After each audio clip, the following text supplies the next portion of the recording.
Nahmaduhu wa nusallimu ala Rasul Karim, amma ba'du. Pesanan Abu Zar yang ke-8 berkenaan surah Al-As. Dijawabnya, sebab bila ayat-ayat kami datang di dunia, kamu tak endahkan, buat buta. Jadi di hari ini kami tak pedulikan kamu. Seterusnya telah dibaca surah Al-As yang mengatakan bahawa manusia dalam kerugian kecuali yang beriman, beramal soleh, berpesan dengan kebenaran dan berpesan dengan kesabaran. Berpesan dengan kesabaran bermakna melakukan dakwah berterusan. Sabar, tapi berterusan, ada istiqamah. Syaitan berusaha supaya kita tergelincir. Apabila seseorang daripada kita kurang maju dalam usaha ini, kita pun dirosakkan dengan ujub dan bangga diri apabila melihatnya. Dan dia pun dirosakkan dengan hasad dan dengki apabila melihat kita. Kita perlu menyelamatkan kawan-kawan dengan hikmah, sementara menjaga diri kita sendiri juga selamat. Inilah sabar.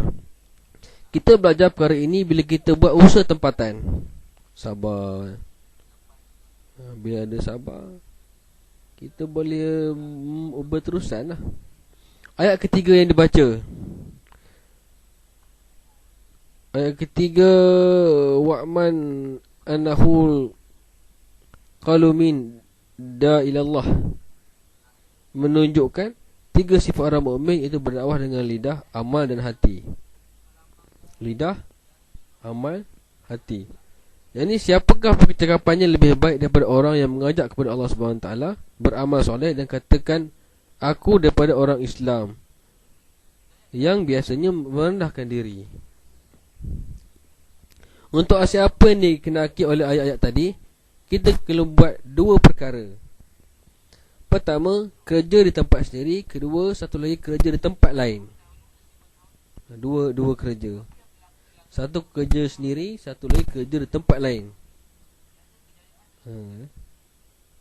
Macam gas lah. Gas pertama tu gas kedua. Di tempat sendiri kita perlu buat 5 perkara. Tempat sendiri. Pertama, 2 taklim sehari, masjid di rumah, hati berkesan untuk beramal. Yang kedua, 2,5 jam supaya orang dapat tambah amal ini di masa yang lapang dan mungkin berbeza, jadi masjid akan hidup 24 jam. Yang ketiga, mesyuarat harian, nak fikir bagaimana nak dapat suasana Masjid Nabawi, apa yang dibuat. Yang keempat, 2 ziarah seminggu, termasuk ziarah ke kampung jiran, supaya di kampung itu juga hidup usaha Masjid Nabawi. Yang kelima, keluarkan jemaah 3 hari sebulan ke kawasan berdekatan, supaya wujudkan 5 amal ini di sana juga. 5 perkara. Rasulullah SAW telah berusaha selama 23 tahun. 23 tahun dakwah. 30 tahun di Mekah dan 10 tahun di Madinah. Macam-macam keadaan telah datang kepada Rasulullah SAW. Ini merupakan petunjuk untuk umat bagaimana untuk menghadapi keadaan-keadaan sepertinya. Bagi keadaan-keadaan lain, ikut pula sahabat radhiyallahu sebagaimana mafhum sabda Rasulullah SAW. Ikutilah sunnah aku dan sunnah Khalifah Ar-Rasyidin. Khalifah Ar-Rasyidin iaitu Abu Bakar, Umar, Uthman dan Ali. Tak termasuk Rasulullah tak termasuk. Abu Bakar, Umar, Uthman dan Ali radhiyallahu Khalifah Ar-Rasyidin. Rasulullah SAW ada beritahu bahawa akan ada satu jemaah yang patut dan amalkan agama sebagaimana hari kiamat. Bagaimana untuk dikenali mereka ini? Yang ikut aku dan sahabatku. Itu mafhum sabda Nabi SAW. Nabi SAW dah tak ada. Usaha Nabi dibuat cara Nabi SAW. Kita buat usaha untuk diri kita dan juga orang lain. Rasulullah SAW buat usaha 30 tahun di Mekah, termasuk 10 tahun berjumpa kabilah-kabilah yang datang untuk